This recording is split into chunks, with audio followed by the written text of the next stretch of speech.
Harvesting techniques. Proper harvesting techniques are essential to maintain plant health and maximize yields. We discuss the right time to harvest various crops and how to do so without damaging the plants. Storing fresh produce. Storing harvested produce properly is key to preserving freshness. We explain storage options, including cool pantries, refrigeration, and using jars with water for herbs. Preserving your bounty. Excess produce can be preserved through canning, freezing, or dehydrating. We provide step-by-step instructions for these preservation methods. Maximizing your bounty.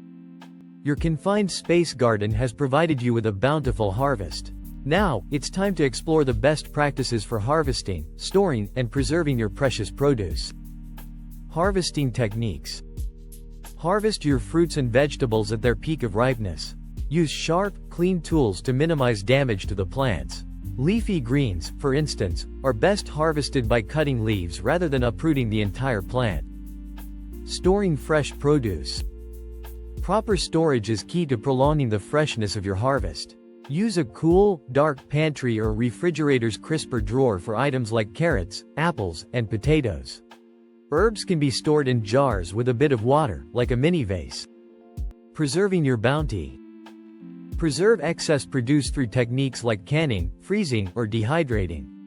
Homemade jams, pickles, and dried herbs are delightful ways to enjoy your garden's offerings throughout the year. Let's examine the techniques of preserving, dehydrating, canning, and freezing foods. As your confined space garden thrives and yields a bountiful harvest, it's essential to know how to preserve your surplus produce effectively. Food preservation ensures that you can enjoy the fruits of your labor long after the growing season ends by using the techniques of dehydrating, canning, and freezing. Dehydrating your harvest. Dehydration is a fantastic method for preserving fruits, vegetables, and herbs, especially if you have limited storage space. It involves removing moisture from your produce, preventing the growth of bacteria, yeasts, and molds that lead to spoilage. Dehydrated foods are not only space efficient but also lightweight and convenient for snacking or use in recipes. Here are some key points to consider when dehydrating your harvest. 1. Equipment. Invest in a good quality food dehydrator or use your oven on low temperatures. Dehydrators offer precise temperature control and airflow, making them a popular choice. 2. Preparing produce. Wash, peel, if necessary, and slice your fruits and vegetables uniformly for even drying. You can blanch some vegetables like carrots or green beans before dehydrating to preserve their color and texture. 3. Drying times. Different foods have varying drying times. Fruits like apples or berries typically take 6–12 hours, while vegetables like tomatoes or peppers may need 8–14 hours. 4. Storage. Once fully dehydrated, store your produce in airtight containers in a cool, dark place. Vacuum-sealed bags or jars work well. 5. Rehydrating. Dehydrated foods can be rehydrated by soaking them in water or adding them directly to soups, stews, or sauces. Example: dehydrating apples. 1. Wash and peel apples, removing cores. 2. Slice them into uniform rings or wedges, around 1/4 inch thick. 3. Arrange the apple slices on the dehydrator trays, ensuring they don't touch. 4. Set the dehydrator to 125 degrees Fahrenheit, 52 degrees Celsius, and let them dry for 6–12 hours, or until they are leathery and no moisture remains. 5. Once cooled, store the dehydrated apples in an airtight container. The science of canning. Canning is a time-tested method for preserving a wide range of foods, from fruits and vegetables to jams, jellies, and even meats. It involves sealing food in airtight containers, jars, to prevent the growth of spoilage microorganisms. There are two primary canning methods: water bath canning and pressure canning. Water bath canning. This method is suitable for high-acid foods like tomatoes, fruits, and pickles. It involves submerging sealed jars in boiling water to create a vacuum seal. Pressure canning. Ideal for low-acid foods like vegetables, meats, and poultry. Pressure canning uses high-pressure steam to achieve safe canning temperatures. Example: water bath canning tomato sauce. 1. Prepare tomatoes by blanching, peeling, and chopping them. 2. Cook the tomato sauce with your preferred seasonings. 3. Fill sterilized jars with the hot sauce, leaving 1/2 inch headspace. 4. Remove air bubbles, wipe jar rims, and place lids and bands. 5. Process the jars in a boiling water bath for the recommended time based on your altitude. 6. Allow the jars to cool, and check for proper seals before storing. Mastering freezing techniques. Freezing is a simple and effective way to preserve the freshness of your garden's produce. It's particularly useful for items like berries, peas, and beans, which retain their quality well when frozen. Proper freezing techniques ensure that your food remains flavorful and nutritious. Here are some tips for mastering freezing. 1. Blanching. Blanch vegetables like broccoli or carrots in boiling water for a brief time before freezing. This helps maintain color, texture, and nutrient content. 2. Air removal. Use a vacuum sealer or freezer bags with air removal capabilities to prevent freezer burn. 3. Labeling. Always label containers with the contents and date to keep track of your frozen items. 4. Packaging. Divide produce into portion-sized containers for convenience when using them in recipes. Example: freezing blueberries. 1. Wash and thoroughly dry fresh blueberries. 2. Spread them in a single layer on a baking sheet and place it in the freezer for a couple of hours. 3. Transfer the frozen blueberries to airtight freezer bags, removing as much air as possible. 4. Seal the bags, label them with the date, and store them in the freezer. Homemade fermented foods. Fermenting vegetables is a wonderful way to preserve them while enhancing their nutritional value. Here's some specific information on the benefits of making fermented foods like sauerkraut, kimchi, and other home-friendly options. 1. Sauerkraut. Benefit. Sauerkraut is made by fermenting finely chopped cabbage with salt. During fermentation, beneficial bacteria, primarily lactic acid bacteria, break down the cabbage's sugars and produce lactic acid. This not only preserves the cabbage but also enhances its flavor and nutritional content. Nutritional benefits. Sauerkraut is rich in probiotics, which support a healthy gut microbiome. It's also a good source of vitamin C, fiber, and various antioxidants.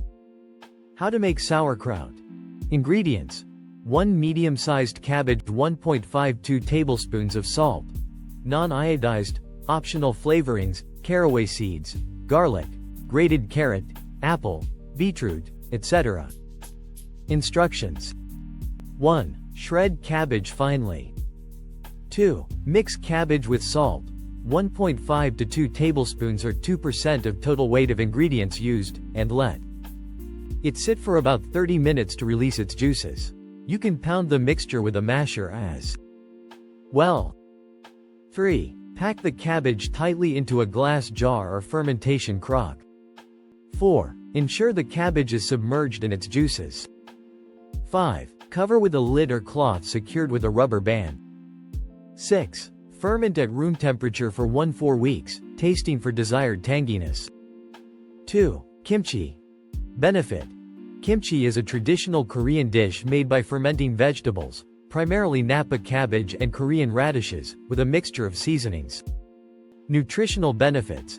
Kimchi is packed with probiotics, vitamins, vitamin C, vitamin K, and minerals, calcium, iron. It's also a good source of fiber. How to make kimchi.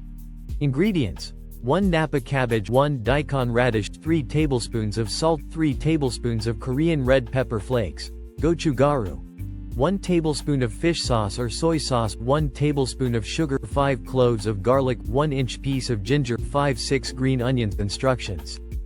1. Salt, 3 tablespoons, cabbage and radish, then rinse and drain. 2. Mix seasonings to create a paste. 3. Coat vegetables with the paste and pack them into a jar. 4. Add water to submerge the vegetables. 5. Cover and let it ferment at room temperature for a few days to several weeks. 3. Fermented pickles. Benefit. Fermented pickles are cucumbers preserved through lactofermentation. a process where naturally occurring bacteria convert sugars into lactic acid, preserving the cucumbers. Nutritional benefits. Fermented pickles are an excellent source of probiotics and a low-calorie snack. They contain vitamins and minerals from the cucumbers. How to make fermented pickles. Ingredients. ************************************************************************************************************************************************************************************************************salt 2 cups of water 2 cloves of garlic 2-3 sprigs of fresh dill pickling spices. Optional. These can include black peppercorns, mustard seeds, coriander seeds, dill seeds, cloves, etc. Instructions. 1. Mix salt and water to create a brine. 2. Place cucumbers, garlic, dill, and spices in a clean jar. 3. Pour the brine over the cucumbers. 4. Ensure cucumbers are fully submerged. 5. Cover and let them ferment at room temperature for 3-7 days. 4. Fermented salsa. Benefit. Fermented salsa combines the flavors of fresh salsa with the benefits of lacto-fermentation, enhancing its taste and nutritional profile. Nutritional benefits. Fermented salsa is rich in probiotics, vitamins, especially vitamin C, and antioxidants from the fresh ingredients. How to make fermented salsa. Ingredients. 4-5 medium-sized tomatoes 1 onion 2-3 jalapeno or serrano peppers. Adjust to taste. 3 cloves of garlic 1/4 cup of fresh cilantro 1.52 teaspoons of salt. Non-iodized. 2 tablespoons of whey, optional. Instructions. 1. Dice the vegetables and mix them with salt. 2. Add optional whey to promote fermentation. 3. Pack the mixture into a jar. 4. Ensure the vegetables are submerged. 5. Cover and let it ferment at room temperature for several days. Fermented foods not only extend the shelf life of vegetables but also offer a range of health benefits due to the probiotics they contain. Incorporating these homemade fermented foods into your diet can help improve gut health, digestion, and overall well-being. By mastering these preservation techniques, you can enjoy the flavors of your confined space garden throughout the year, reducing food waste and maximizing your garden's bounty. Sharing and community. Consider sharing your surplus with friends, family, or neighbors. Participate in community food swaps or donate to local food banks. Your confined space garden can contribute to a more sustainable and connected community. By mastering these harvesting, storage, and preserving techniques, you'll make the most of your confined space garden's bounty and savor the flavors of your homegrown produce year-round.